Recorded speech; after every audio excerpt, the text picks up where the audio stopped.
Christmas morning, Dad stood up and shouted, "Get out, paying bills doesn't buy you a spot in this family," and Mom sneered. "Stop jealous of your sister," I grinned. "Then pay your own bills next morning." Dad called me to the cops. When the officer read the files, he turned to Dad and said 4 words that made them panic. I never thought my own father would call the police on me. But that Christmas morning, after years of silent sacrifice, he did, and everything I thought I knew about family shattered into a million pieces. The air was sharp, biting cold, the kind that makes your breath ache, winter sun a pale, indifferent gray. I'd just left my parents' little brick house in Springfield, Illinois, the smell of coffee and stale pine still clinging to my coat. The silence in my car was thick, heavy with a fresh betrayal I couldn't yet fully name. But as I sped away, I had no idea the real storm was still brewing. My name is Chloe, and I'm 32 years old, head of product innovation at Summit Financial. On paper, it sounds incredibly impressive. In real life, it meant 14 to 16 hours a day glued to screens and bouncing between meetings, including most weekends, all spent chasing impossible deadlines and launching groundbreaking projects. The money, I won't lie, is very good, close to $500,000 a year with bonuses and stock. But the true cost? Living on takeout and caffeine, my shoulders feeling like they're carved from stone. For years, I rationalized this relentless grind, telling myself it was noble, because a huge part of that income, my hard-won success, was devoted to taking care of my family. As I sat there that morning, the engine humming, I could feel both distinct parts of my life pressing on me at once. The polished, high-pressure world of Summit Financial, where people shook my hand and called me brilliant, and this small Midwestern house, where I inevitably reverted to just being the oldest daughter from Springfield. I looked at the designer coat hanging on the passenger seat, the neatly wrapped boxes with metallic paper, the insulated bag holding smoked salmon and imported cheeses, things my parents would never buy for themselves. And I tried to shake off the uneasy feeling that something felt profoundly off this year. I finally cut the engine, the quiet hum of it fading, and grabbed the heavy gift bags. The snow squeaked under my boots as I made my way up the walk. Through the front window, I could see the lights of the Christmas tree blinking in a slow, familiar rhythm, casting colored shadows on the walls. The wreath on the door was the same one from my childhood, its plastic berries a little more faded each year. I balanced the pastry box on my hip and nudged the door open with my shoulder, calling out a greeting as the warmth and the comforting smell of coffee and bacon rushed up to meet me. Arthur, my dad, was in his usual spot at the head of the dining room table, clad in an old flannel shirt and worn jeans, a mug of coffee cradled in his hands. The television in the living room was turned low, some morning show hosts laughing about last-minute shopping. Eleanor, my mom, moved between the kitchen and the table with a practiced, almost silent shuffle, refilling orange juice and straightening napkins that didn't really need straightening. Arthur glanced up when I walked in, his eyes doing a quick scan over the bags, my coat, my boots. Then he gave me a curt nod. "You're cutting it close, Chloe," he said, the words edged with a familiar, mild accusation. "We were just about to start without you." I forced a smile, leaning down to hug him, feeling how stiff his shoulders were under my hands. I set the pastries on the counter, took off my coat, and walked into the kitchen where Eleanor was checking something in the oven. "Merry Christmas, Mom," I said, wrapping my arms around her from behind. For a second, she smelled like coffee and the floral lotion she'd used since I was a kid. She patted my hands, but her eyes stayed fixed on the pan she was watching. "You didn't need to bring so much," she said, her tone light, but with a faint, familiar edge, the same edge I'd heard more and more over the last few years. I told her about the smoked salmon, the fresh pastries from a bakery in Denver people at work raved about, the special blend coffee beans I had ground that morning. She nodded, made a non-committal sound, and shifted the pan. "Isabel coming later?" I asked. Eleanor brightened a little. "She's on her way. She was up late working on that new project. You know how hard she tries." I bit back the instinctive reply that sat on my tongue, the one about how I also knew a thing or two about working hard. Instead, I carried the food into the dining room, arranging everything on the table like I was setting a stage. There were already scrambled eggs, bacon, pancakes, and a bowl of fruit salad. I added my things to the spread, the nice things, the extras that made it feel like a hotel brunch instead of a simple family breakfast. Arthur watched me as I worked, his eyes following every dish. "So," he said slowly, "you coming alone this year again? No special someone we should know about?" I pulled out my chair and sat down. "Work has been insane, Dad," I said. "Dating hasn't exactly been a priority." He snorted into his coffee. "Always work with you." Other relatives hadn't arrived yet. They were supposed to come by later for a bigger lunch. For now, it was just the three of us, the core of our little storm. I poured myself some coffee, took a deep breath, and told myself to keep things peaceful for a few hours. It was Christmas morning. I could survive one breakfast. We passed plates and bowls around, forks scraped. The clock ticked on the wall. The television in the next room murmured about a snowstorm in another state. There were small bits of conversation about the weather, about traffic on the highway, about some neighbor who had moved away. For a few minutes, it almost felt normal. Then Arthur set his fork down and leaned back in his chair in that familiar way he had when he was about to steer the conversation precisely where he wanted it. So, he began, "Eleanor was telling me you got some big bonus this year." My stomach tightened instantly. "Yeah, Summit Financial did well," I said carefully. "It was a good year." He nodded, as if this confirmed something significant for him. "That's what I thought. And yet, when your sister called you about that app idea, you told her no." There it was. The knot in my chest pulled tighter, twisting painfully. "Dad," I said, trying to keep my voice steady, "I told her I couldn't just hand over $20,000 for an idea that isn't fully formed. She doesn't have a plan. There's no developer, no market research." He waved a hand dismissively, like he was swatting away a fly. "You're the expert, right? You can help her. You sit in those fancy offices making decisions for big companies all day. You can't spare $20,000 for your own sister." Eleanor chimed in quietly, still not looking at me. "She's trying so hard, Chloe. She just needs someone to believe in her the way your company believes in you." I put my fork down, lacing my fingers together tightly in my lap so they wouldn't shake. "I send thousands every month," I said, keeping my voice as even as possible. "I cover the mortgage. I pay the insurance. I've paid for repairs and medical bills and new appliances. I am not withholding help. I am saying that writing a check for a vague idea is not actually helping." Arthur narrowed his eyes. He had that look I knew so well from childhood, the one he used when he felt challenged. "So, you think the money you send means you get to decide everything now?" he scoffed. "Paying bills doesn't make you the boss of this family." I felt the words hit a sore spot, like he had pressed a bruise I had been ignoring for too long. "I'm not trying to be the boss," I said, my voice tight. "I'm trying to be responsible." "You know what it sounds like," he said, his voice getting louder, radiating accusation. "It sounds like you want credit. You want everyone to clap for you because you send money. Family doesn't work like that." Eleanor finally looked up at me, her mouth a thin, disapproving line.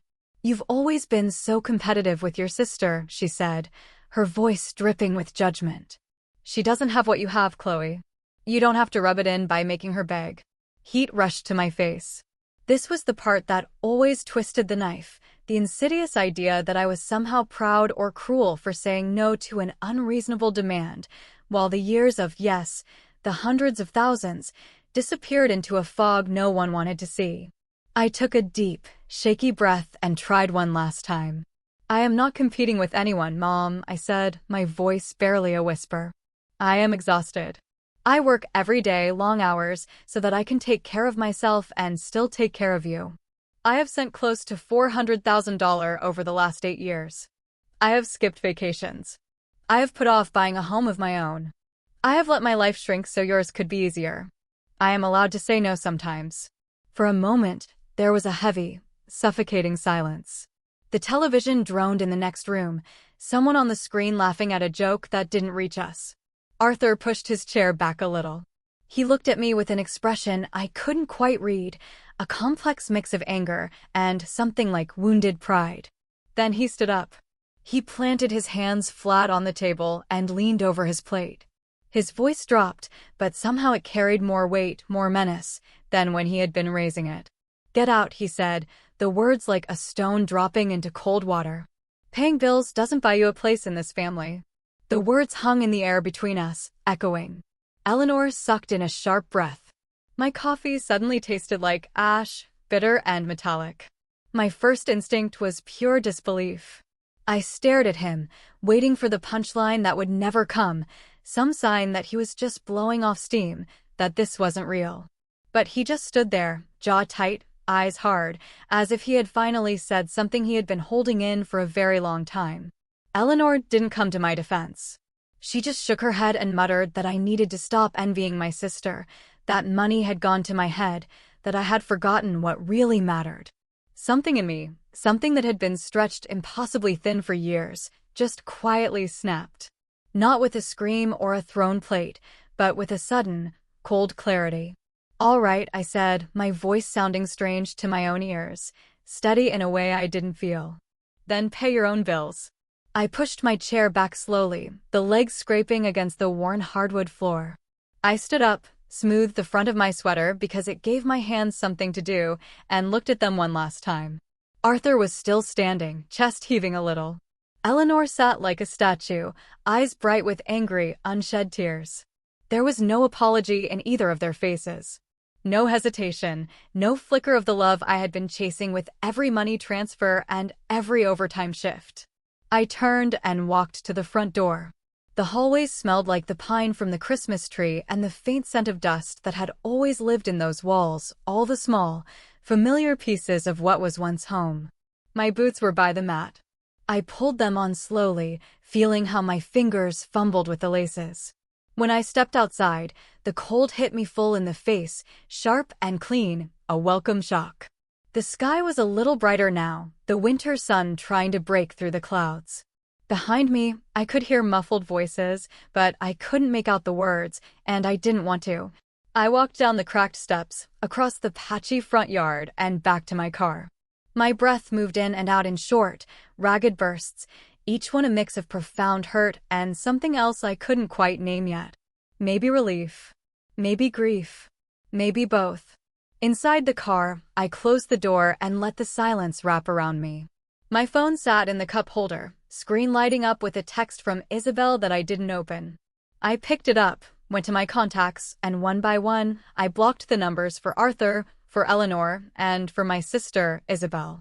My thumb hovered for a moment before I hit confirm on the last one. When it was done, an odd, quiet stillness settled in my chest. For the first time in years, there were no new demands waiting on the other end of that device. I started the engine, placed my hands on the steering wheel, and stared at the house in the rearview mirror. That little brick box where I had learned what family was supposed to be and what it had irrevocably turned into. I put the car in gear without looking back at the front door. At that moment, I honestly thought the worst had already happened. I had no idea that within a day, Arthur would call the police on me. But as I pulled out of the cul-de-sac that morning, something deeper began to loosen inside me, something that had been clenched, tight and suffocating for years. The quiet inside the car felt strangely heavy, like an echo chamber of everything I had given and everything I had tried to ignore for so long. I let the long stretch of highway carry me back toward Denver, my mind drifting to the very beginning, to a time long before I ever imagined being disowned over Christmas breakfast. I graduated from the University of Wisconsin in the spring of 2013, stepping across that stage with a cap that barely stayed pinned in place and a heart full of ambition that felt bigger than my body. I'd landed a junior position at a small fintech startup in Madison, the kind of place where the office looked like a half-renovated warehouse and everyone drank cheap cold brew from gallon jugs. I was 21 years old, hungry, terrified, and utterly ready to prove myself. My first months were a blur of late nights, endless debugging sessions, and the pure thrill of solving problems that felt like puzzles only I knew how to unlock. I worked through weekends, slept on the office couch twice, and lived mostly on granola bars and vending machine coffee. It wasn't glamorous, not by any stretch, but it lit something in me. Something that whispered, "You can make a real life out of this." By 2016, I had moved to Denver to join Summit Financial, which at the time was still fighting fiercely to be noticed in a crowded market. I started as an entry-level product analyst, happy just to have a desk that didn't wobble and a team that spoke in acronyms I could only pretend to understand. I pushed myself so incredibly hard those first years that, looking back now, I can barely tell where one project ended and the next began. Around that same time, my parents' finances hit a rough patch. Arthur had retired earlier than planned after a shoulder injury, and Eleanor's hours at the dental clinic fluctuated wildly. I remember Arthur calling one night, his voice gruff, but edged with an undeniable embarrassment as he talked about overdue mortgage statements and medical bills stacking up on the kitchen counter. I told him I could help. It felt like the right thing to do. I was making enough to get by, and helping them seemed simple compared to the relentless stress of my work. But then, the simple help grew. By the fall of 2016, I was sending them a regular amount each month, somewhere between $3,800 and $4,200. Mortgage, car insurance, home repairs, prescription refills, gas money, and a never-ending stream of small emergencies that cropped up at the worst possible times. By the year 2020, when I was promoted to head of product innovation, my salary and bonuses had climbed close to $500,000 a year. People congratulated me like I had climbed some impossible mountain, but the truth was, I didn't feel rich. I felt like someone trying desperately to hold up two lives with one pair of hands. Every month, I wired the money. Every month, they accepted it, with the thank yous growing shorter and shorter until it became an expected routine, almost silent. By the time 8 years had passed, the total had drifted just under $400,000. I never kept a spreadsheet for it, didn't add it up until much later. I just kept giving because I believed that's what a good daughter does. I thought of it as honoring them. I thought of it as gratitude for everything they had done when I was younger. I convinced myself that kindness, when given freely enough, would eventually be seen and appreciated, that it would build connections, that it would somehow soften old wounds I never talked about. But somewhere along the line, what I meant as generosity turned into obligation in their eyes. The tone changed. The words changed. The expectations hardened into something I didn't know how to push back against. Isabel, 3 years younger than me and always the dreamer of the family, was the first to twist the knife without even meaning to. Whenever a bill stressed her, whenever Arthur complained about repairs on the house, she would look at me with that airy, dismissive laugh of hers and say, "You're the one making all that money. It's no big deal for you." She said it so lightly, as if a few thousand here and there were mere pennies to me, as if the 16-hour days and the missed holidays and the mounting pressure on my shoulders were completely invisible. And maybe, to her, they were. Isabel had always floated through life, certain someone would catch her. I had never been given that luxury. There were nights when I sat at my kitchen table in Denver, with a stack of takeout containers pushed aside, staring at my bank statements, not because I was worried about running out of money, but because I desperately wanted to feel in control of something. But even then, when the numbers felt heavy, I kept sending what they needed. I told myself that love was measured through sacrifice. That carrying the load meant I was strong. That being the dependable one was an honor, not a burden. Looking back now, I see how naive that was. But at the time, it felt noble. It felt like a duty I was meant to shoulder. Even when the requests shifted subtly from needs to wants, I swallowed my hesitation. Arthur wanted a newer truck because the old one had a rattle he found annoying. Eleanor wanted help replacing a perfectly functional washer and dryer because the deals were so good that month. Isabel wanted money for yet another online business she never followed through on. Each time they phrased it like a small thing, something that would barely make a dent in my income. "You work such long hours," Arthur would say, with a paternalistic smile. "You deserve to feel proud that you can help." And I would breathe through the tightness in my chest and tell myself he was right. Helping them made me feel useful. It made the bruising workloads and sleepless nights feel less lonely, like all my effort had a greater purpose. But the truth was more complicated. The truth was that I had slipped into the role of provider so deeply I didn't know how to climb out. I was not just supporting a family. I was carrying one. Supporting adults who were capable but unwilling to adjust anything in their lives as long as I kept cushioning the fall. Sometimes late at night, when the apartment was still and my laptop glowed on the counter with yet another project waiting to be finished, I would wonder when exactly they had stopped thanking me, when the support turned into expectation, when my contributions became invisible. I didn't let myself think about it for long. It felt ungrateful to question it, wrong somehow. The first time I said I couldn't help with something, even though I eventually did, Eleanor sighed dramatically, like I had disappointed her on a level deeper than words. And Isabel, with that soft, almost sweet condescension, had said, "You're making so much more than any of us. Why would you stress about it?" I heard the unspoken truth underneath that: my earnings were not truly mine, that what I worked for belonged to them first, that my life, as demanding as it was, existed primarily to make theirs comfortable. The years blurred, one transfer after another, until I barely recognized the version of myself who once believed they would appreciate the sacrifices I was making. I kept telling myself that life comes in seasons. Maybe things would change, and they would step up again. Maybe we could be a family where love went both ways. But deep down, I think I knew. That I was the one holding everything together, and that if I ever stopped, even for a moment, everything would crack. And maybe that is why the silence in the car that morning felt heavier than usual. Maybe that is why the sting of being told to get out settled so sharply in my chest.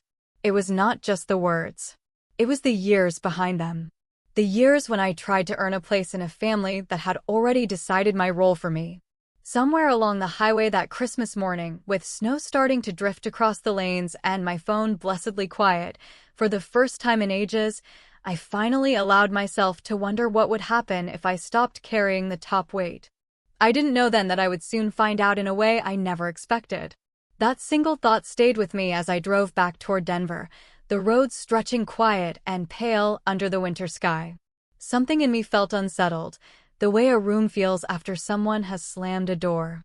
It took me back to another uneasiness, one that had begun almost 2 years earlier, long before Christmas morning exploded the way it did. In early 2022, Arthur started texting me with a kind of urgency he had never used before. The first few messages were simple. The water heater is shot. The roof is leaking again. The truck needs a new transmission. Each request arrived with a tone that suggested disaster would strike if I didn't act immediately. I remember sitting at my desk at Summit Financial, during one of those endless strategy meetings, glancing down at my phone to see Arthur's message about a furnace issue, followed by Eleanor's reassuring text that Arthur was only trying to secure our future, that he was planning ahead so the family would be stable. Her words wrapped the pressure in soft, familial fabric, but the pressure itself still felt the same. I kept sending, of course, but something about the relentless rhythm of those requests began to feel off. They came too close together. Each one pricier than the last, each one framed as a crisis only I could fix. Still, I pushed the feeling aside. It was easier than questioning motives I didn't want to examine. Then one Sunday afternoon in the fall of that same year, I drove to Springfield for a quick visit. I had brought groceries, new running shoes for Eleanor, and a toolkit for Arthur because he had mentioned wanting to fix the railing on the back porch. I found him in the living room, sitting in his recliner with his phone tilted slightly away from me. He was never private with his phone, so the angle instantly caught my attention, but I tried not to read too much into it. I set the groceries on the counter, walked back into the room, and asked how the porch was coming along. As he shifted in the chair, the phone slipped for just a second, turning its screen toward me. I caught a glimpse of an email at the top of his inbox. It had bold letters that read something like "Investment contribution confirmed," and a string of numbers beneath it. It blinked into my sight for barely a heartbeat before he snatched the phone closer to his chest like a teenager caught hiding something. "This is not your business," he snapped without looking at me. His voice had a defensive edge I had rarely heard from him. I stepped back a little, hands raised, more confused than angry. I said that I wasn't trying to pry, that the email just flashed in front of me. He muttered something under his breath and stood up, leaving the room entirely. Eleanor brushed past me a minute later with folded laundry in her arms, saying softly that he was working on something big and I should trust him. She said he was preparing for the future of the family and that it was good for all of us. The uneasiness in my stomach twisted a little. I asked her what he was investing in. She gave me a gentle smile and said that Arthur knew what he was doing, that I should have more faith and stop worrying. I almost laughed at the irony of being told to stop worrying when I was the one funding most of their stability, but I swallowed it and helped her fold towels instead.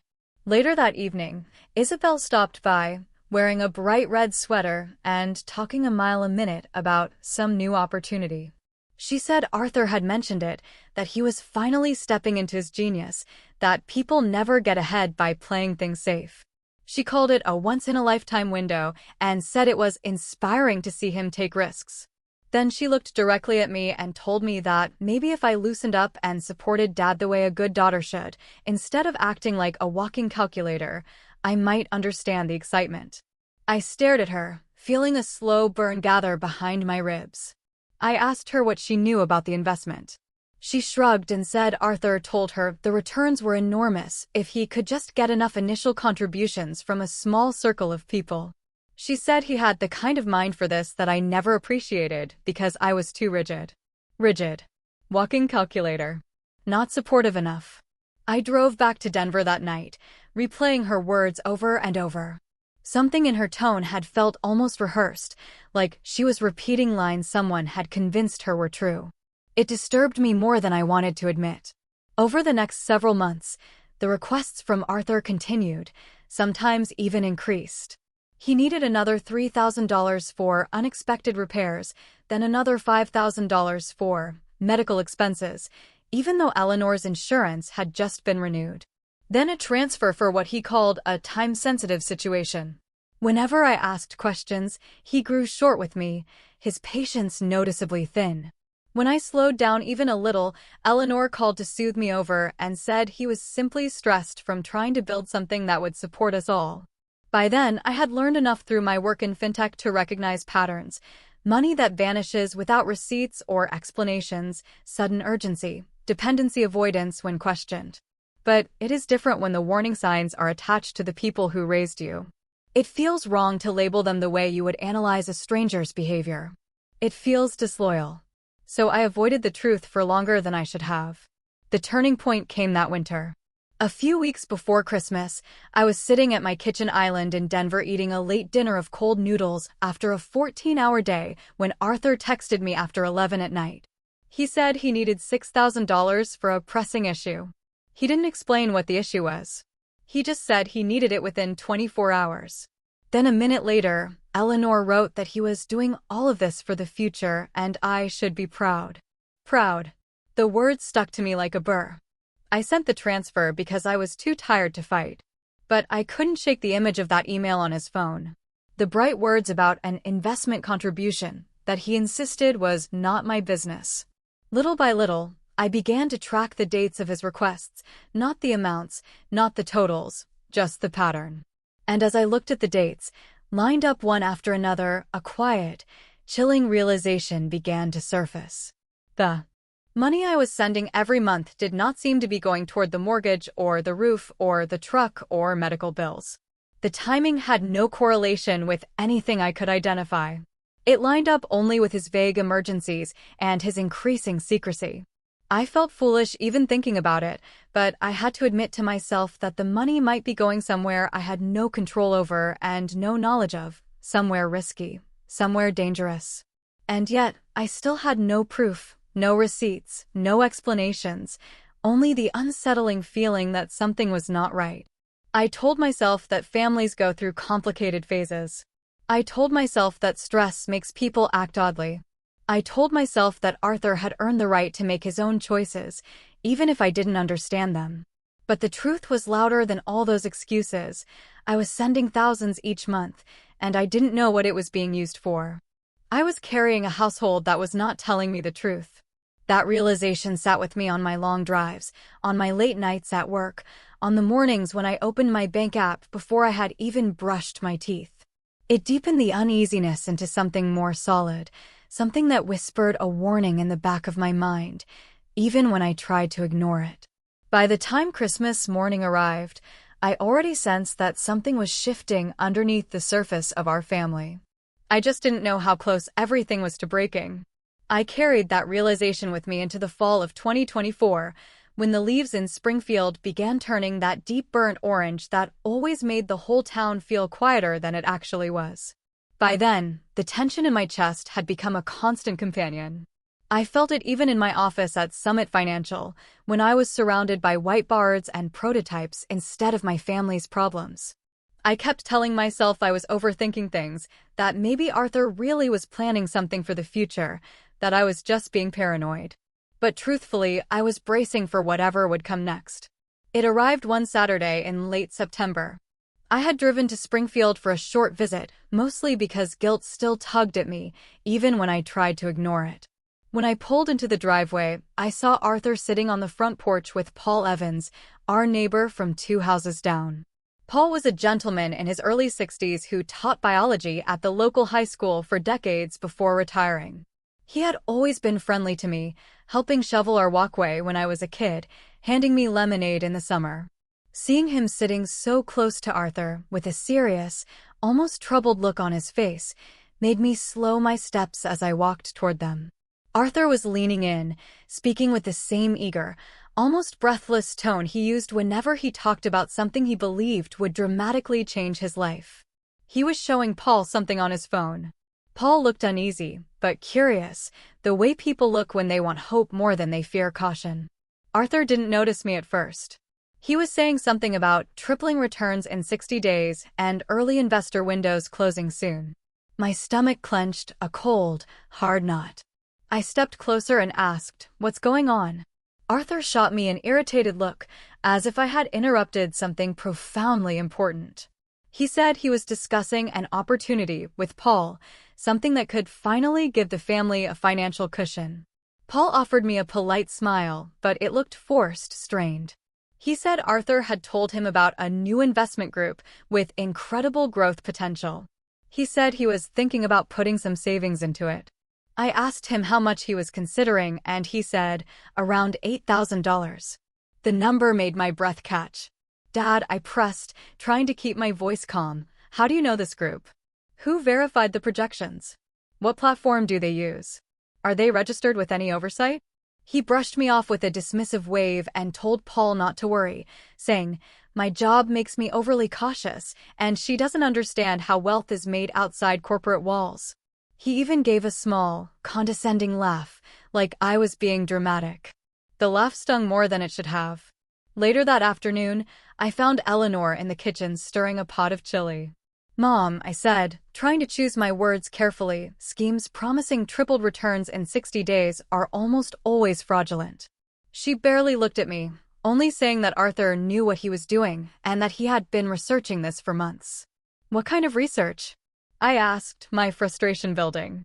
She paused just long enough to make it clear she didn't actually know, then said I shouldn't undermine his confidence. I pushed a little harder, telling her that people get scammed every day, that it wasn't just risky, but illegal in some cases. She stopped stirring and turned toward me with a look I hadn't seen from her since my teenage years. She told me sharply not to ruin something good for Arthur and that he finally felt excited about the future. I felt my throat tighten, suddenly raw. I asked her if she even knew where the money he was investing came from. Her only answer was that it was family business and that I should trust him. Trust. That word again. It felt misplaced, dissonant, in a conversation where no one was telling me the whole truth. Before I left that evening, Isabel stopped by with a big smile, leaning against the counter like she was the host of some financial talk show. She said Arthur had been sharing his plans with her and that he had a brilliant mind for spotting opportunities. She said I was trying to clip his wings because I was jealous of how close they had become over this project. I asked her if she knew anything about the details of the investment. She said no, but that the numbers spoke for themselves. She said people who think small miss the wave. I drove back to Denver with a heavy feeling, one that settled deeper with each passing mile. I wanted so badly to believe Arthur was simply chasing something optimistic, but hope doesn't erase math, and nothing about this sounded real. 2 weeks later, I received a call from Paul Evans. His voice shook slightly. He said he'd put in the $8,000 and now couldn't reach the investor portal at all. He asked if I had a minute to look at something. I pulled my laptop onto the kitchen island while he spoke. He forwarded me screenshots. My heart sank. They were classic signs of a fraudulent operation. No disclosures, no legal documentation, no contact information beyond a generic email address. The projected returns were numbers no legitimate investment would ever promise. I told him to contact the Economic Crimes Unit immediately. He hesitated, not wanting to get Arthur in trouble. I told him this wasn't about Arthur, but about protecting his savings, his retirement. The next day, he filed a report. A week after that, an investigator from the Iowa Economic Crimes Unit called me. His name was Officer Daniel Reed. The tone was formal, but probing. He asked if I was aware of any financial activity involving my family. I told him I only knew enough to be worried. He said the report mentioned Arthur's name as someone who encouraged the investment. They were opening a case, but lacked enough data to move forward. They needed more evidence. He asked if I would notify them if I found anything unusual. I said yes, even though the agreement left me feeling deeply uneasy. I hung up and sat in silence at my kitchen table. It was the first moment I allowed myself to admit what I had been actively avoiding. The money I had been sending for 8 years was not going where I thought it was. And Arthur was not just investing, he was recruiting.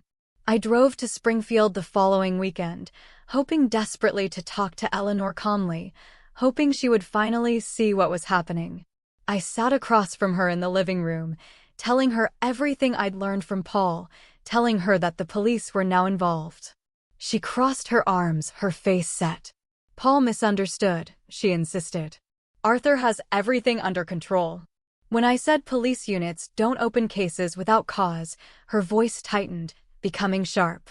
She told me Arthur was trying to build something meaningful and that I needed to stop sabotaging him. She said I was the negative one, the one who always doubted them. I felt something in my chest crack a little more. I told her that I was worried this could pull the whole family down irrevocably. She looked away and said it was time I stopped acting like the only responsible adult in the house. There it was. The illusion I had carried for years, shattered in 7 seconds. On the drive home that night, the highway felt darker than usual, the kind of darkness that reflects what you truly do not want to see. I kept replaying everything, the secrecy, the evasions, the way Eleanor and Isabel defended him without understanding a single detail. The way Arthur reacted when I asked questions. The way Paul's voice trembled when he told me he had lost his savings.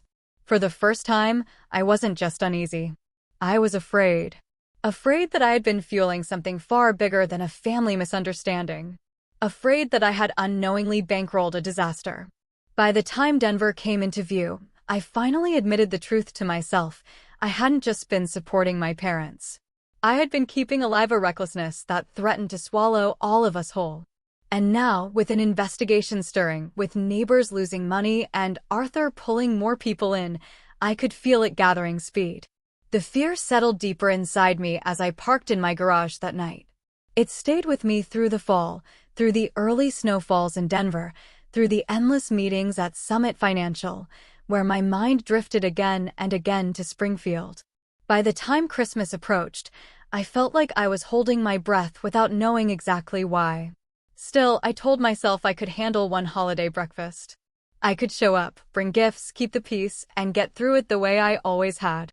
I clung to that thought, even though something in my gut was already warning me that nothing about this Christmas would be normal.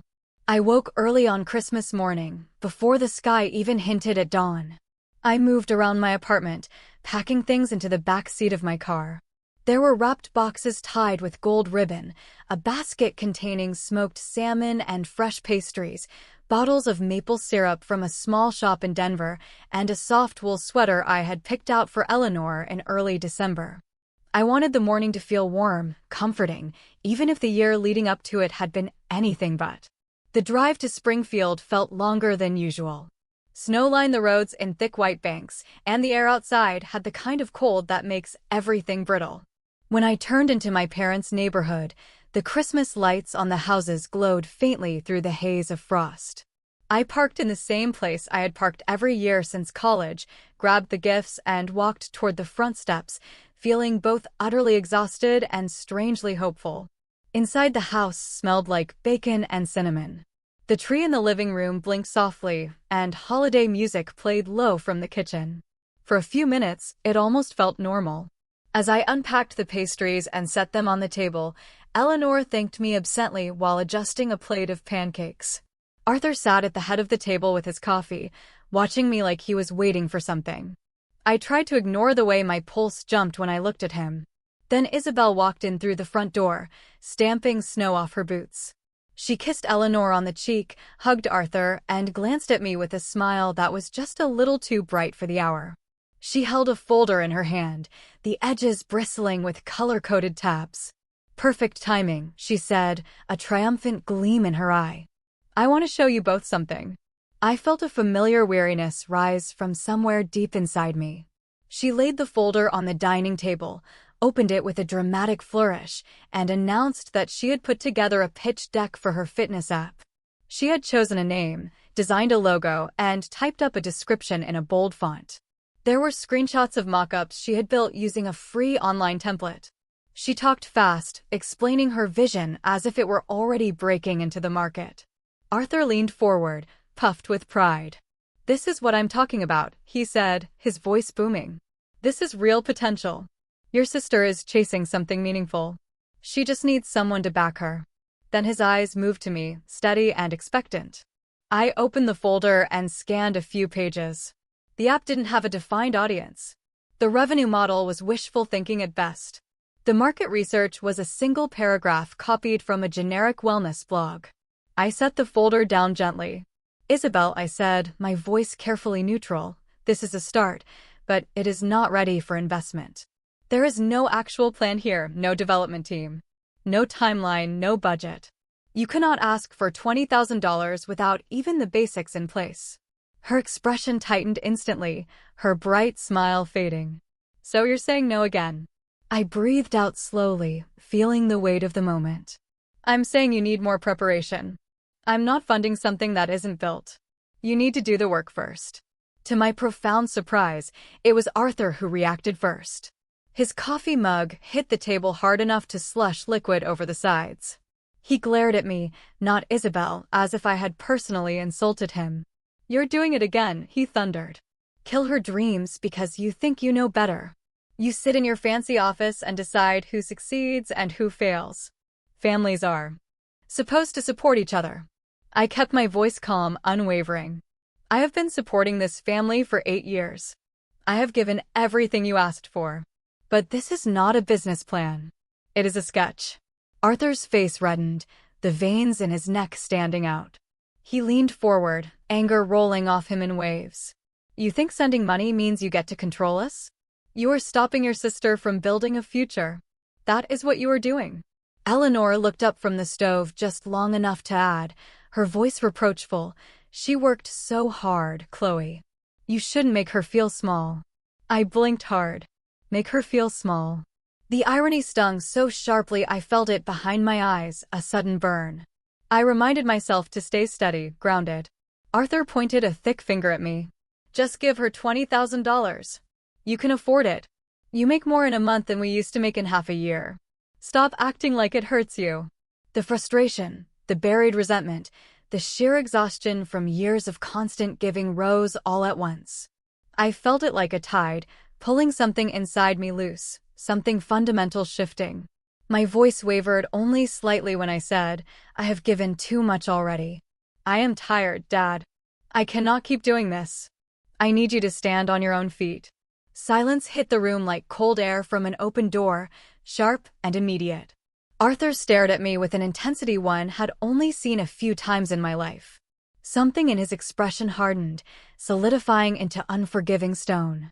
He stood up slowly, palms pressing flat against the table. His eyes narrowed in a way that made my entire body go still, my breath catch in my throat. "Get out," he said.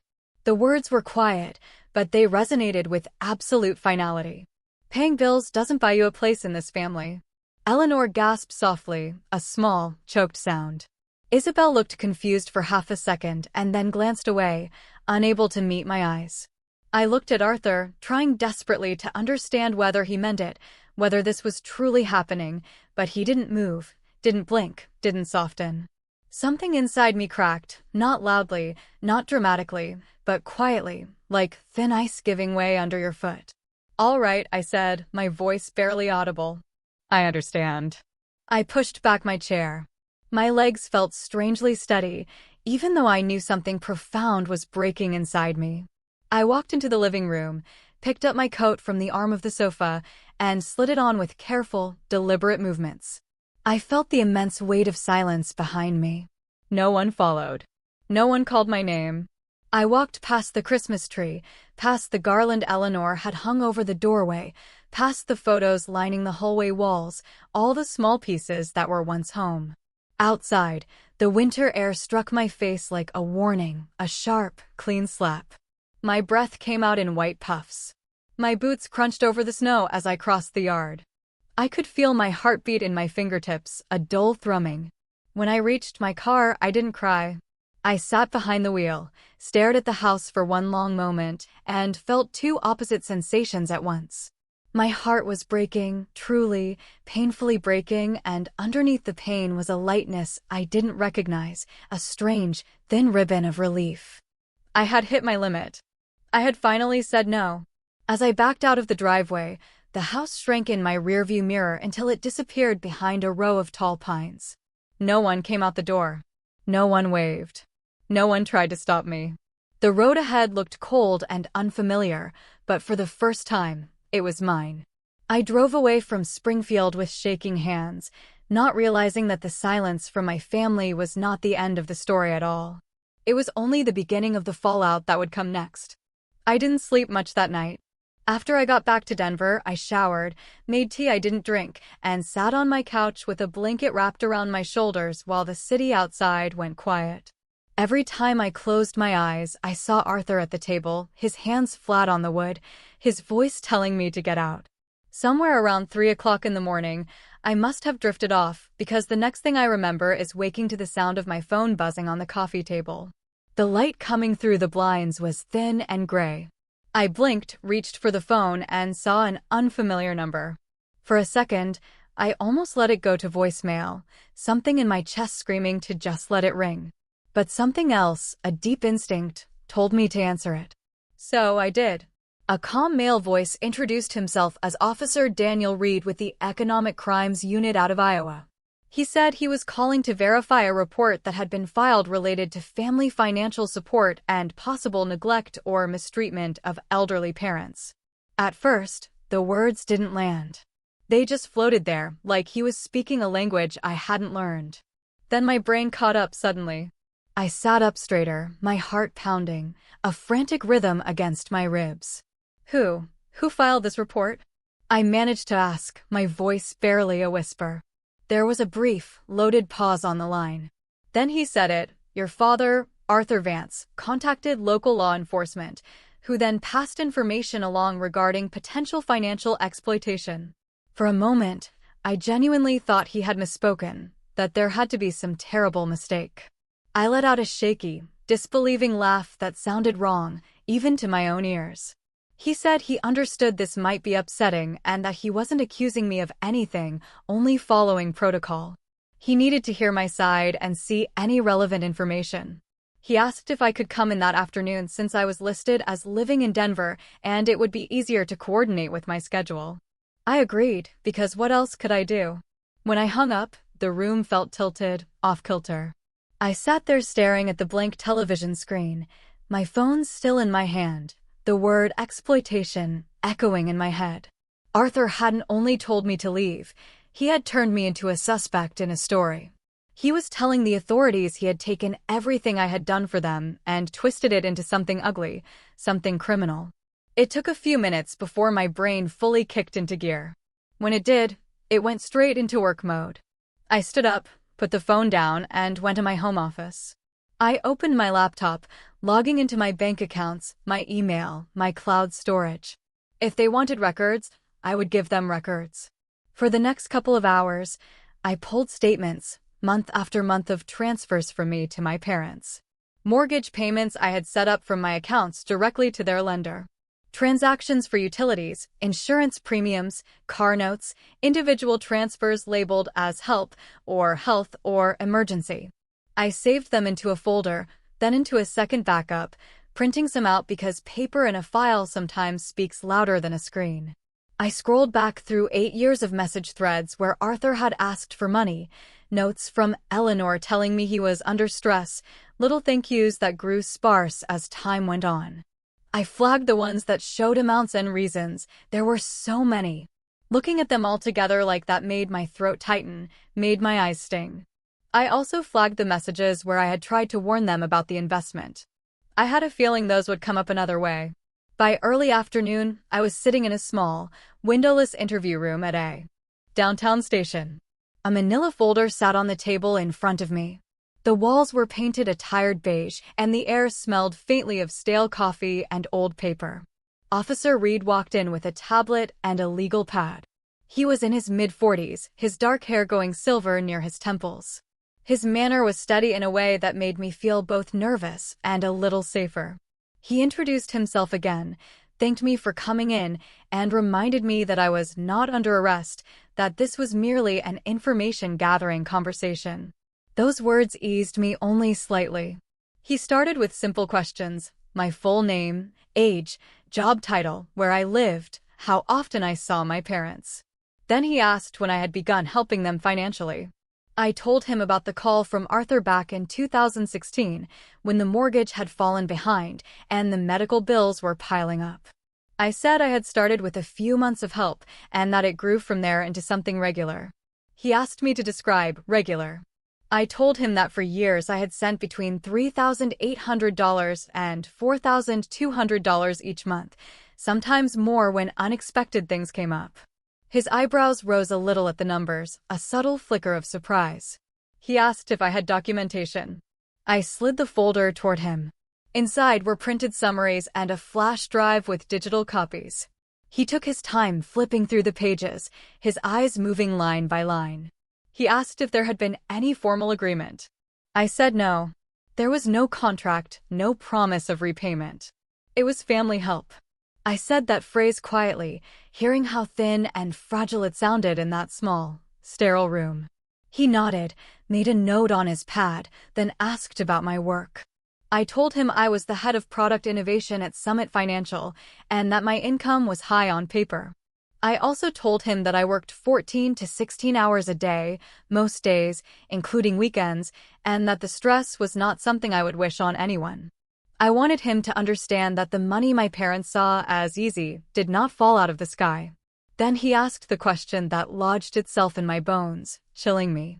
Did you feel you had ever withheld resources they needed for basic care? The air in the room felt very still, suddenly heavy. I took a moment before answering, choosing my words carefully, wanting my voice to hold steady. I told him that I had never refused to help with things like utilities, medical costs, or the mortgage.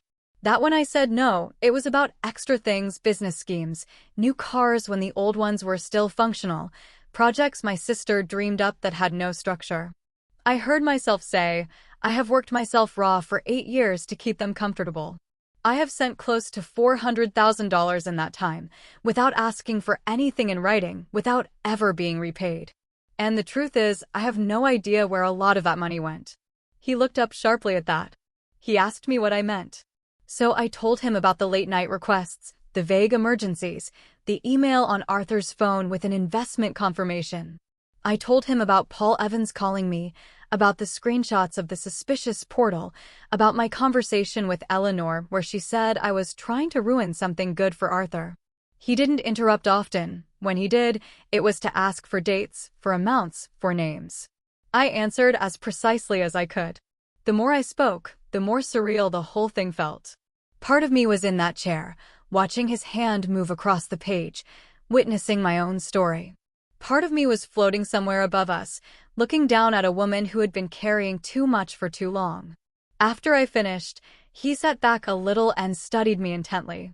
He said that the initial report from my father painted a very different picture. In that version, I had cut off all support without warning, kept control of accounts that belonged to them, and left them. The words stung, even though I knew they were not true.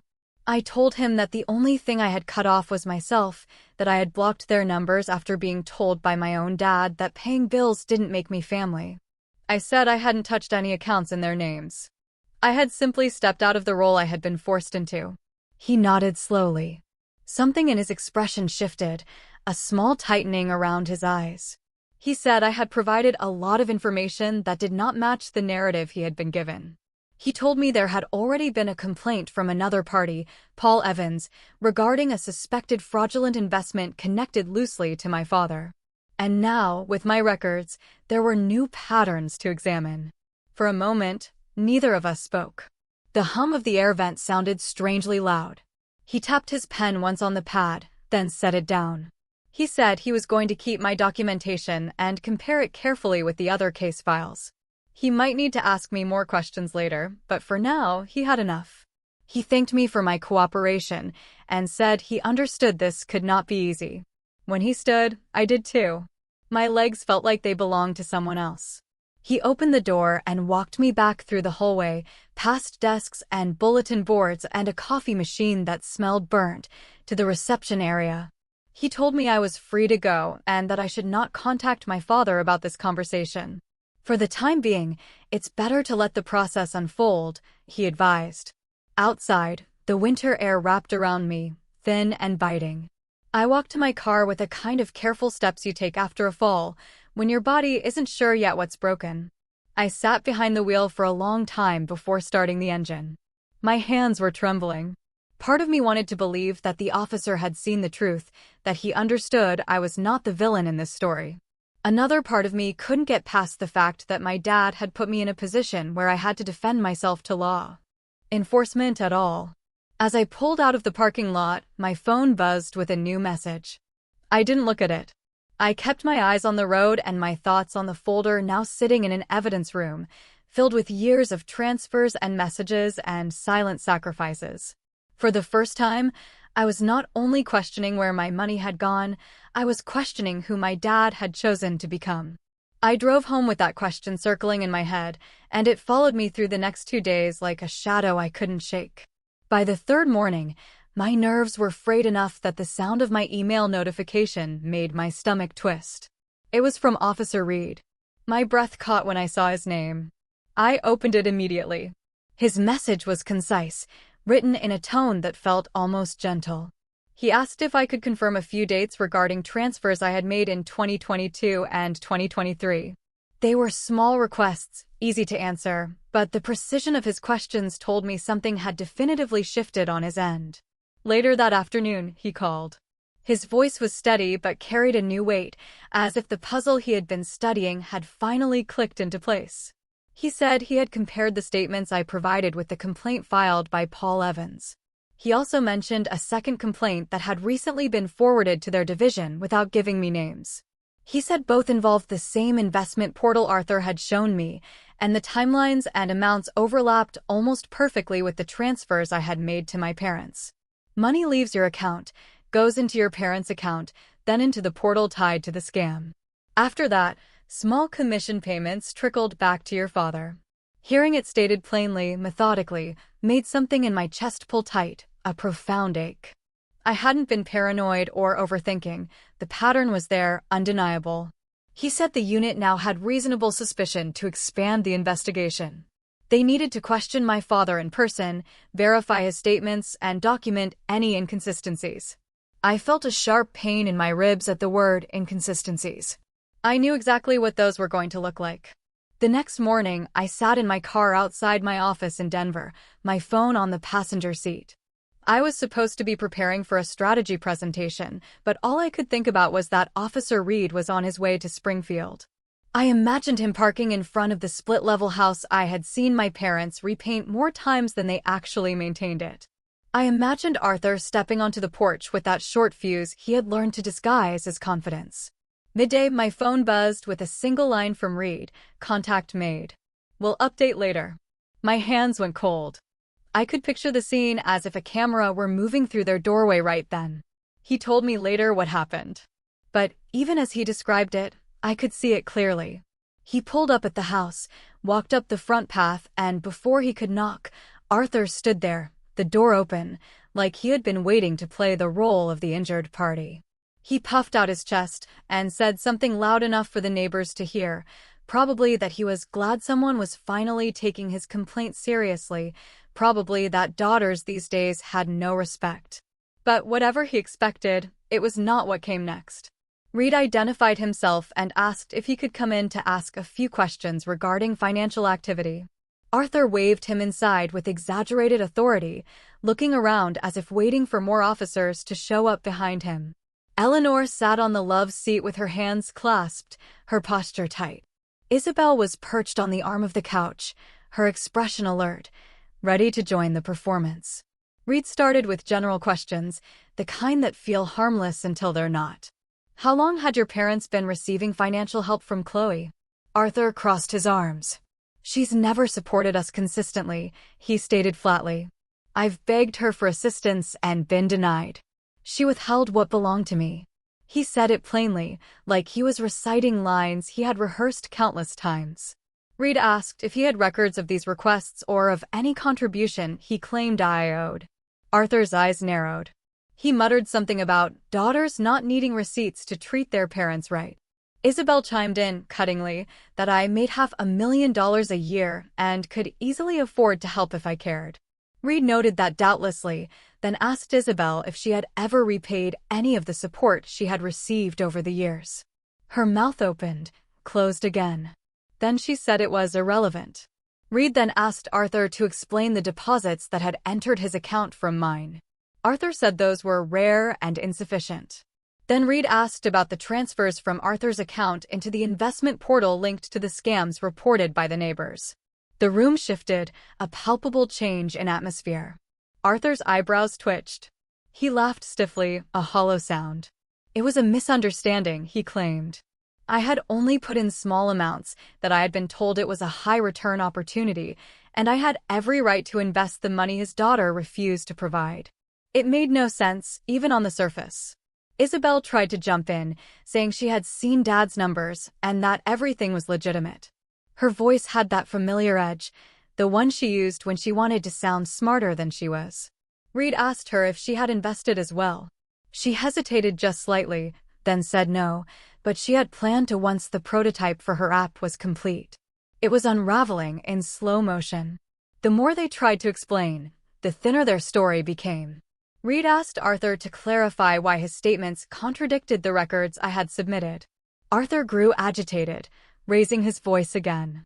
He pointed toward the door, as if I might appear there to defend myself, and insisted that I had been withholding funds, that he knew I made enough to take care of them properly. Reed asked him again where the money I had already sent had gone. Arthur snapped back with something about business opportunities and protecting the family's future. It was almost the same line he had used on me, but this time, it collapsed under the weight of evidence. He could not give dates, could not explain the amounts, could not reconcile the commission payments that had come back into his account. Eleanor finally spoke. Her voice was small, but it had a tremor running under it. She asked why the officer had mentioned other people. She asked what neighbors had to do with any of this. When Reed said the name Paul Evans, she winced slightly, like a crack had opened in the foundation she was standing on. She asked if this was serious. He told her calmly that it was.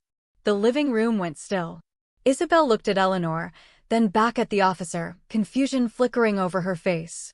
Arthur's jaw flexed, and for the first time, he didn't have a quick answer ready. His confidence faltered, visibly. Reed closed his notebook. He told Arthur he needed to step outside so they could speak privately. He said the conversation involved ongoing investigation details, and it could not continue in the presence of others. For a moment, Arthur didn't move. Then he stood with a stiffness that made the air in the room tighten even further. He walked toward the door, each step heavier than the last, like he could feel the palpable weight of the scrutiny that had finally reached him. When the door closed behind them and the cold winter light spilled across the carpet, something shifted in the house on Oakwood Drive. The story they had been telling themselves for years no longer held. And whether they admitted it out loud yet or not, everything that followed would be shaped by what was said on that front lawn. What was said on that front lawn did not reach me in real time. I did not stand behind the curtains and watch the scene unfold. I pieced it together later from two different sources, from the careful, almost clinical report that Officer Reed gave me, and from the more raw, emotionally charged version my Aunt Carol shared when she called that night, her voice still unsteady from what she had seen that afternoon. It happened while I was at my apartment in Denver, sitting at my kitchen table with my work laptop open, pretending to focus on a product roadmap while my mind drifted 100 miles away. The winter light outside was thin and colorless. I kept glancing at my phone, half expecting it to ring with some new twist, some fresh demand. When it stayed silent, the silence felt heavier, not lighter. At some point, without my knowing it, a patrol car and an unmarked sedan pulled up in front of my parents' house on Oakwood Drive. The engines cut off and the sound of tires on packed snow faded into the quiet. Curtains twitched in neighboring windows. In small towns like Springfield, an unexpected police presence spreads through a street faster than any holiday gossip. Inside the house, Eleanor and Isabel sat stiffly on the couch where Reed had left them. The television was on, but muted, the images of a daytime talk show flickering across their faces. When the front door opened again and cold air swept into the hallway, they rose almost in unison and moved toward the window. Reed and Arthur were standing on the front walk. The officer had his hands relaxed at his sides. Arthur had his stuffed into the pockets of his jacket, shoulders hunched, chin jutted out in that defiant way I knew too well. The neighbors across the street, the Harpers and the Coles, had stepped out onto their own porches. They pretended to adjust decorations, to brush off railings, but everyone was watching. Reed spoke first, his voice calm, clear, but carrying. He told Arthur that based on the financial records, the complaints from two separate households, and the pattern of transfers, the unit needed to treat him as a subject in an active investigation. He used the kind of measured language that comes with extensive training, but the meaning was clear enough that even distant ears could understand. Then he said the four words that would echo around that cul-de-sac for weeks: "You are under investigation." There were no dramatic handcuffs in that moment. No shouting of rights. It wasn't an arrest like on a television show. It was something quieter and, in its own way, far harsher. It was the official stripping away of the victim story Arthur had been telling. According to Aunt Carol, who had pulled her car to the curb just in time to see it, Arthur went pale for a heartbeat. Then his face flushed deep red.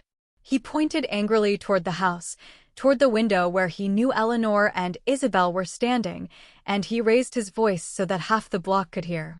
"This is your fault," he told Reed. And by your, he meant me. My daughter did this.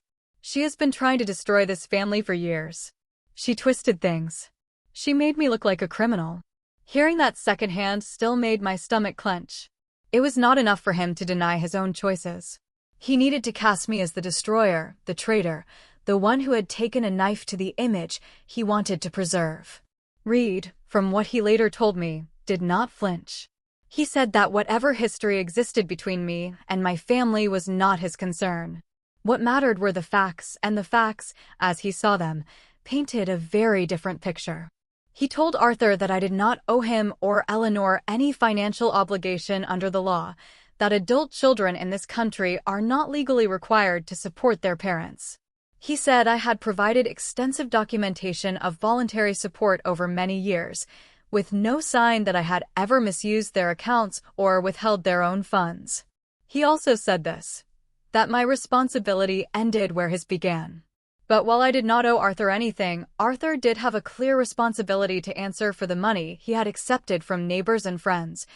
Money he had funneled into an unlicensed investment structure with promises of tripled returns in 60 days. Money that had already vanished for at least two families. Aunt Carol said she could see Eleanor through the window when those words carried up the walk. Eleanor's hand flew to her mouth. Her shoulders sank. Whatever she had been telling herself about Arthur's secret big plan cracked right down the middle. And the commissions. Aunt Carol said she had known Arthur was excited.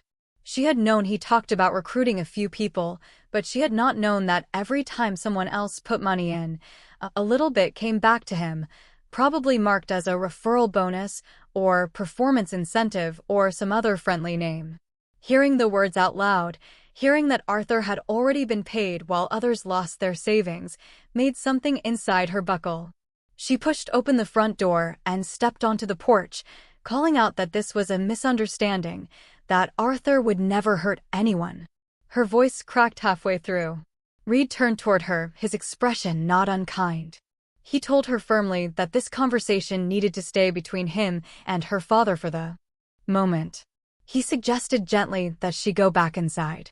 She did, but not before her eyes filled with tears. Arthur, his bravado gone, spoke again, his words tumbling over one another. He said he had been trying to build something that would finally give his family a comfortable life. He said he had trusted the wrong people, that he was just another victim. He tried desperately to redirect blame, to cloud the trail. He insisted he had only ever used his own funds, that any appearance of my money being involved was a coincidence. Reed listened patiently. Then he referred to exact dates and amounts. He noted the transfer from my account to Arthur's on one day, followed by the transfer to the investment account the next. He mentioned the commission deposits that came back into Arthur's account shortly after new participants joined. He said that while some details were still under review, the pattern was enough that he could not ignore it. That was when the fight went out of Arthur's posture, just a little. His shoulders sagged barely. His mouth kept moving, but the words began to lose shape, to sound less like a man in control and more like someone trying to hold on to a story that no longer fit the undeniable evidence. Eleanor stepped out onto the porch then, arms wrapped around herself despite the coat she wore. She asked, her voice thin and reedy, if this meant Arthur could go to jail. Aunt Carol said she had never heard Eleanor sound so small, so utterly lost. Reed didn't promise any outcome. He told her that there would be further questioning at the station, that they needed a clearer picture of Arthur's role. He reiterated that the investigation was ongoing and that they were still determining whether he was primarily a victim, an active participant, or both. The words hung in the cold air. Victim, participant, both. Finally, Reed told Arthur that they were going to escort him to the station for a formal interview. He said it in that carefully neutral tone officers use when they want to prevent things from escalating. Arthur looked around, taking in the neighboring eyes, the half-drawn curtains, the way the Harpers and the Coles had pretended to busy themselves shoveling clean sidewalks. He muttered something about this being humiliating. Then, as if he could not help himself, he repeated that it was my doing, my betrayal, my choice to take their dirty laundry to strangers. He made it sound like I had marched him up to the chopping block myself. Reed did not respond to that part. He and the second officer simply guided Arthur toward the unmarked car. They didn't touch him roughly, didn't shove him. They simply walked him down the path he had cleared himself, step by slow step, over months and years. The car door closed with a soft, final sound. The engine started, the vehicles pulled away slowly from the curb. Behind them, the house on Oakwood Drive stood with its front door still slightly ajar and its wreath hanging crooked, like someone had grabbed it without thinking. Inside, Eleanor sat on the nearest chair and stared at her hands.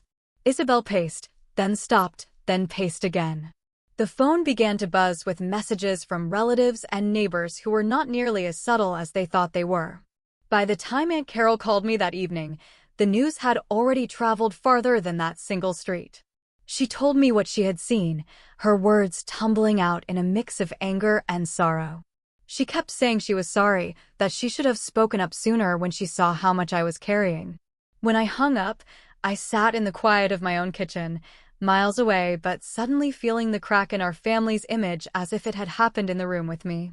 For years, we had been the Van Cess, the steady family at the end of Oakwood Drive with a nice yard and hard-working parents. Now that picture was gone irrevocably. Whatever we had been to the town, to the extended family, even to ourselves, had changed. The man who once walked into that house smelling like motor oil and pride after long shifts was now a name in an economic crimes file. The woman who told herself her husband was just stressed was now grappling with the reality that he had taken money from people who trusted him. And the daughter who had poured her earnings into keeping them afloat was suddenly something else too. I was no longer simply the provider in the background. I had become the witness whose truth had helped pull the curtain back. By the end of that day, the Vances were not just a family in trouble. We were a story people told in lowered voices at kitchen tables all over Springfield. A story about money and pride and what happens when the lies finally meet the light of day. The story spread through Springfield faster than I ever imagined. By the time the sun rose the next morning, my last name had already turned into a kind of whispered caution, a cautionary tale. I didn't know any of that when I woke up in my apartment in Denver, but I felt an unfamiliar heaviness in my chest, as if something had been carved out and left empty. Later that afternoon, while I was sorting through product feedback at my kitchen counter, an email notification appeared from the Economic Crimes Unit. My breath caught when I saw Officer Reed's name. I opened it immediately. His message was concise, written in a tone that felt almost gentle. He confirmed that after reviewing all financial records, statements, and interviews, I was not considered a subject in the case. I was officially categorized as an uninvolved party and, more specifically, as someone who had been financially manipulated by a family member. My eyes blurred at the last part. It was one thing to know deep down that I had been used. It was another thing entirely to see it typed out by an investigator who had no reason to soften the truth. I read the email twice before closing my laptop, pressing my palms against the cool surface and letting out a breath I felt like I had been holding for 8 years. But relief is a strange feeling. It doesn't land cleanly. It comes tangled with grief, with anger, with guilt, and with a kind of numbness you don't expect. I knew I needed help making sense of all of it. So that week, I booked my first therapy appointment. I found a counselor named Dr. Evelyn Shaw, who had the kind of warm, steady voice that made it easier to let words come out of places I had kept locked away for so long. She listened as I explained the years of support, the exhaustion, the pressure, the guilt.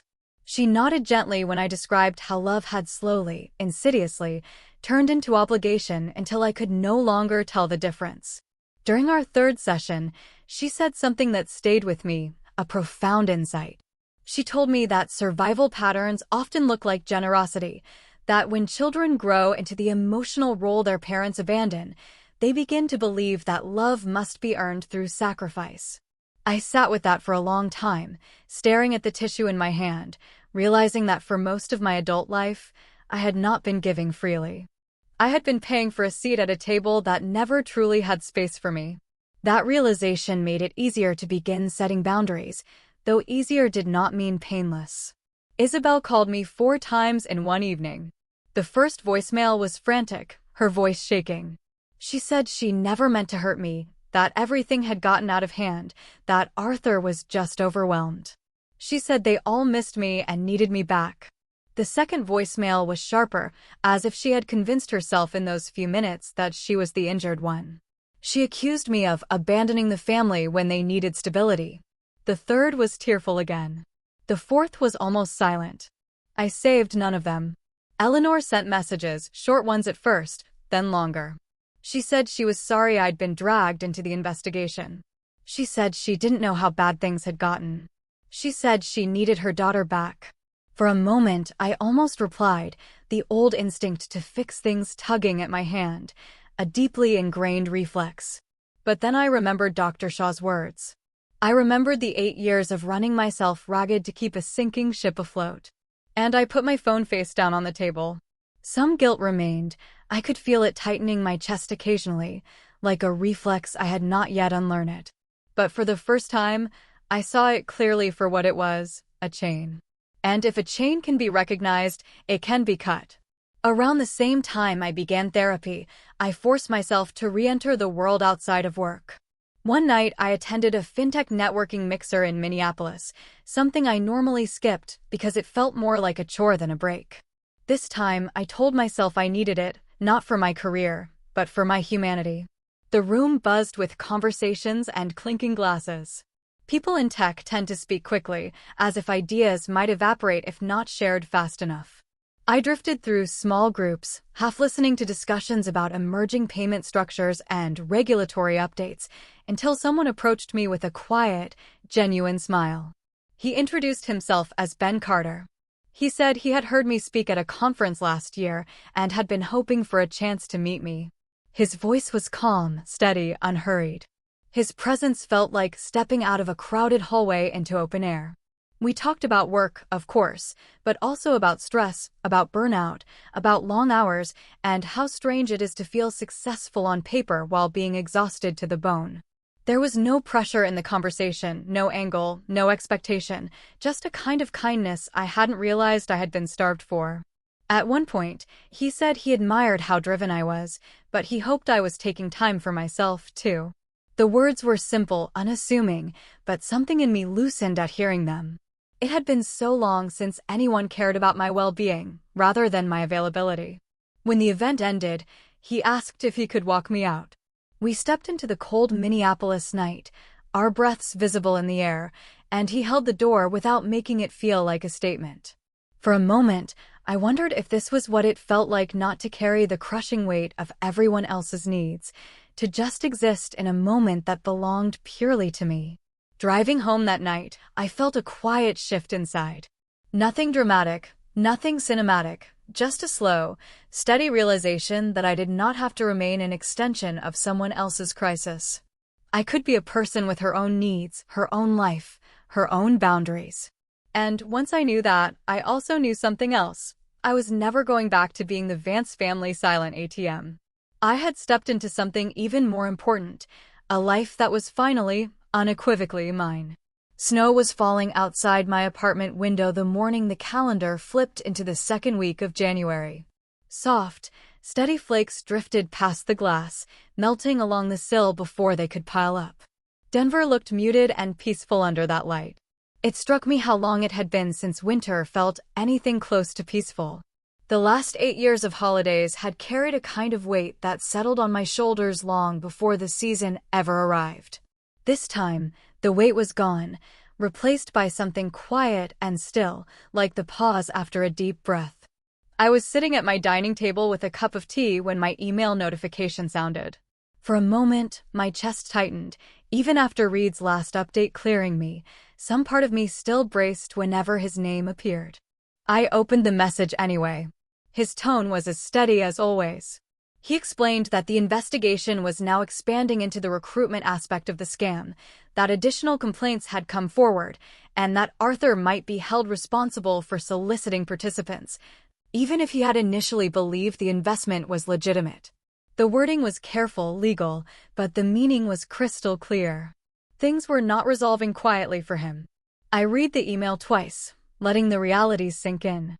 There was no relief in knowing my dad might face consequences, not in the sense people often expect, a feeling of triumph or satisfaction. What I felt instead was clarity. For years, I'd been tangled in the illusion that if I just did more, gave more, loved more, he would choose me. That illusion had cracked the moment he turned me into a suspect to protect himself. And now the truth unfolded through official channels. I felt something lift inside me. Not joy, not triumph. Just the absence of burden. I closed the laptop gently and rested my hands on the table. The apartment was warm, quiet, lived in. My home, not a way station between crises, not a vault for my family's emergencies, just a space that held only what I chose to let in. My phone buzzed. For a split second, I wondered if it would be another unfamiliar number I needed to avoid. But when I glanced down, Ben's name lit up the screen. I answered with a smile I didn't have to force. His voice was warm, that easy calm he carried so naturally. He said he was driving through Denver later that evening and wondered if I would want to grab dinner somewhere quiet, somewhere without business chatter or holiday noise. A few months ago, I would have hesitated, thinking about schedules, responsibilities, obligations waiting at the edges of my life. This time, the answer came easily, freely. I said, yes, I would like that very much.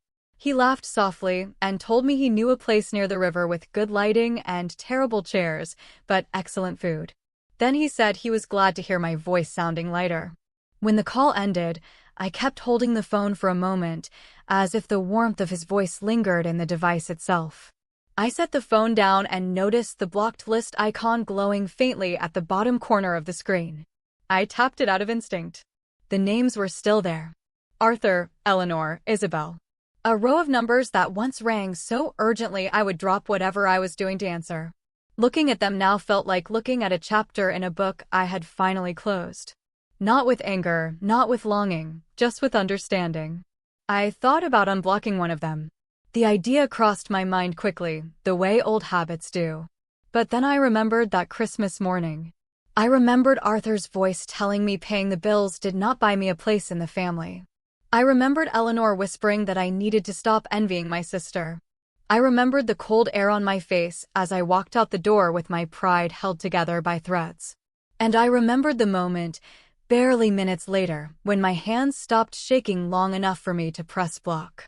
Back then it felt like a survival reflex. Now it felt like a choice, a boundary, a beginning. I put the phone down and walked to the window. Snow was still falling, thicker now, drifting in slow spirals. The world outside looked soft, untouched, as if someone had laid a blanket over the whole city. I breathed in deeply, letting the quiet settle into me. For the first time in a long time, my life felt like my own, my work, my time, my heart, my future. Not tied to someone else's crisis or disappointment or need. I thought of the years I spent believing that love meant rescuing everyone but myself. I thought of the exhaustion that came from giving without receiving a single ounce of grace in return. And I thought of the moment I finally stepped away from the table where I had spent so long trying to prove I deserved a seat. That was the moment I began choosing myself. I walked back to the dining table, grabbed my coat, and got ready to meet someone who saw me as a person rather than a resource.